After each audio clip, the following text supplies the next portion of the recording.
So let's say it's the year of our Lord 1994 and you want to play a really awesome Game Boy game like, I don't know, maybe Final Fantasy Adventure, or maybe something that's not really that good but because it has a license and you're like 8, gonna buy it anyway, like Spider-Man and X-Men versus Arcade or Arcade's Revenge or whatever it's called, or The Simpsons Escape from Camp Deadly.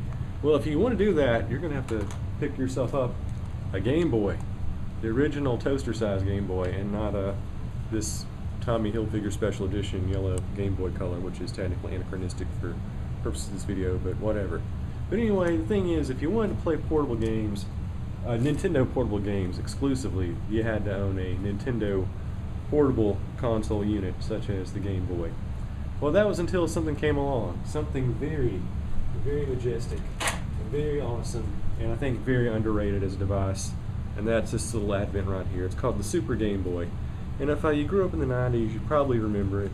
Not a lot of people actually own them, from what I recollect, but you know what? It's a really cool idea.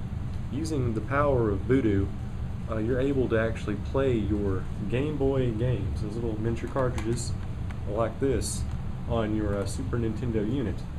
And I actually have some clone hardware here, and much to my surprise, this peripheral actually works. So you can actually play Game Boy games on your Retron unit, which is pretty cool. But enough of that nonsense, let's actually see this thing in action.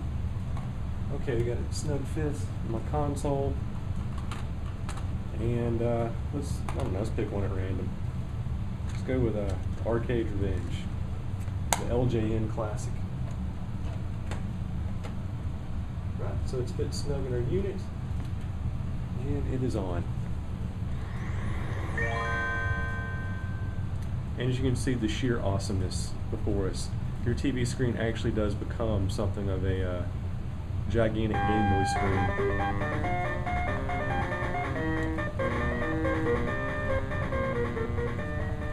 And yeah, it's almost a perfect representation of what you'll see on a Game Boy screen. In fact, they actually kind of expanded the color palette a little, or so it seems. It looks a little less totally monochrome. But yeah, it's pretty much a virtual console. 20 years before the term virtual console was around. So I'm just going to play this for a while. I don't want to get you guys too interested, but this is going to be great. There's going to be so many Let's Plays of games that are terrific.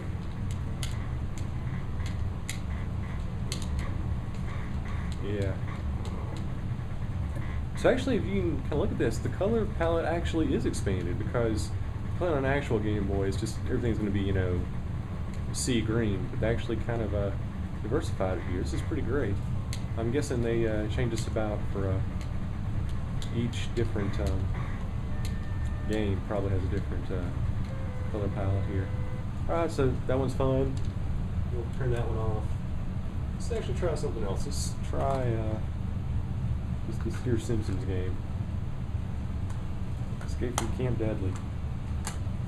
Which, correct me if I'm wrong, they came out actually before that one episode of The Simpsons. We're going to Camp Krusty, but that's an aside. So anyway, got that loaded up as well.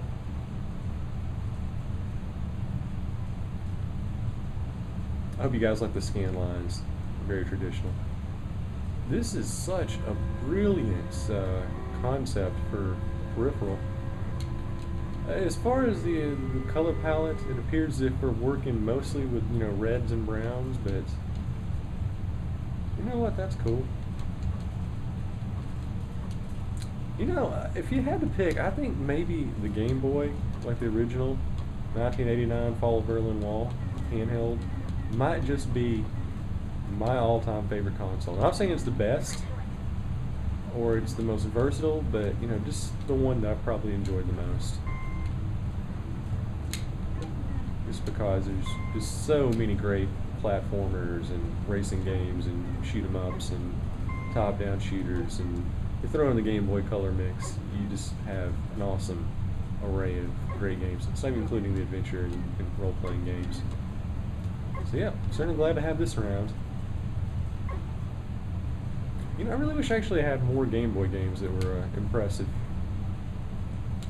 instead of just licensed forgettable stuff. But there you go, that's it. Let's do one more game just to be holistic. Game is actually kind of great. Final Fantasy Adventure. Absolutely adore this game.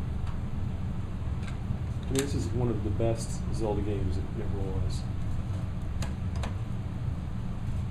Alright, so it's in there. Our Super Game Boy's booting up again.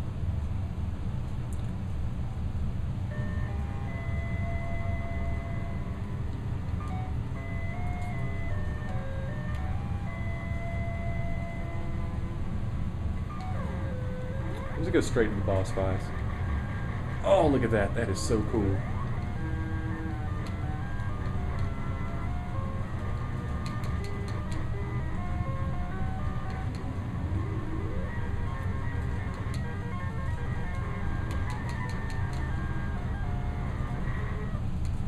And I die very quickly.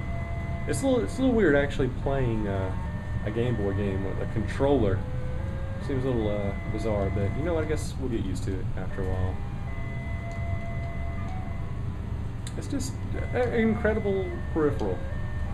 You know, it expands the lifespan of your Super Nintendo, I think, considerably, because now you have all these great Game Boy games that you can pick up and play through. And another thing that's really cool that I guess you never really got from the Game Boy is, you know, it's such a isolated experience, right? Because you can't sit there and have all your guys watch all this crazy stuff you do, like scoring a whole bunch of points in Super Mario Land 2. I mean, nobody else can see that because it's portable, but with this, you can actually turn your Game Boy into a show-off machine, which is pretty awesome to me. So anyway, there you go. That's the Super Game Boy in a nutshell. It's a fantastic little add-on for the Super Nintendo. And if you've never seen it before or never given it a try, you know what? You can get them pretty cheap. And in my humble opinion, they are definitely worth whatever investment you make in them.